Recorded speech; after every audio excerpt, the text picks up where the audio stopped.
Les confidences d'Arsène Lupin, d'après Maurice Leblanc.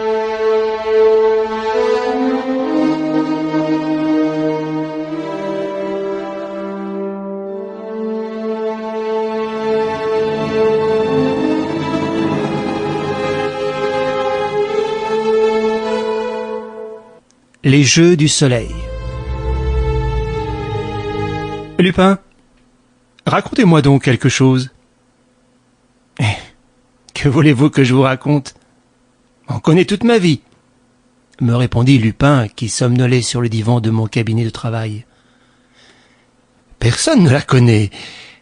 On sait par telle de vos lettres publiées dans les journaux que vous avez été mêlé à telle affaire, que vous avez donné le branle à tel autre, mais votre rôle en tout cela, le fond même de l'histoire, le déroulement du drame, on l'ignore.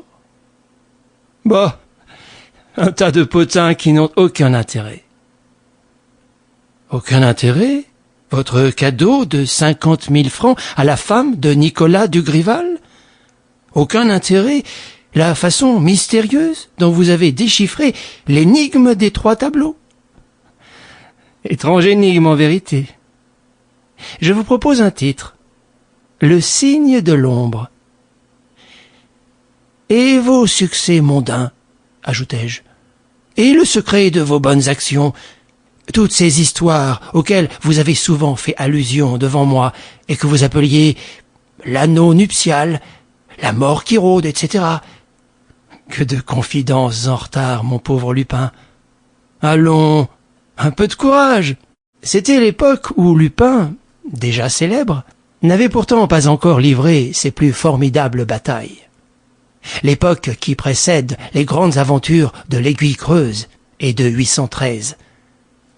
Sans songer à s'approprier le trésor séculaire des rois de France ou à cambrioler l'Europe au nez du Kaiser, il se contentait des coups de main plus modestes et de bénéfices plus raisonnables, se dépensant en efforts quotidiens, faisant le mal au jour le jour et faisant le bien aussi, par nature et par dilettantisme, en Don Quichotte qui s'amuse et qui s'attendrit.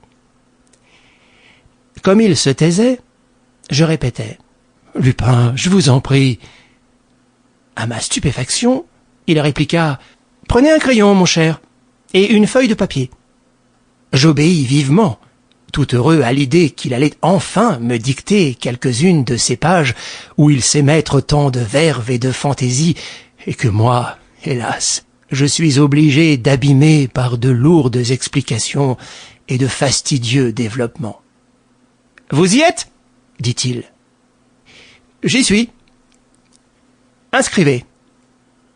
19, 21, 18, 20, 15, 21, 20. »« Comment ?»« Inscrivez, vous dis-je. » Il était assis sur le divan, les yeux tournés vers la fenêtre ouverte, et ses doigts roulaient une cigarette de tabac oriental.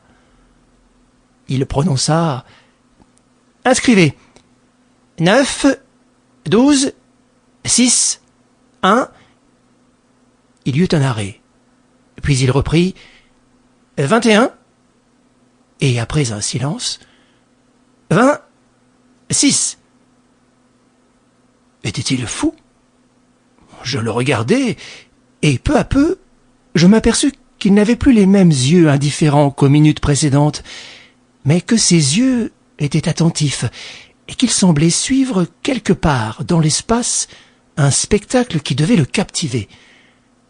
Cependant, il dictait avec des intervalles entre chacun des chiffres 21, 9, 18, 5. Par la fenêtre, on ne pouvait guère contempler qu'un morceau de ciel bleu vers la droite, et que la façade de la maison opposée, façade de vieil hôtel dont les volets étaient fermés comme à l'ordinaire. Il n'y avait là rien de particulier, aucun détail qui me parut nouveau parmi ceux que je considérais depuis des années. 12, 5, 4, 1. Et soudain je compris, ou plutôt je crus comprendre.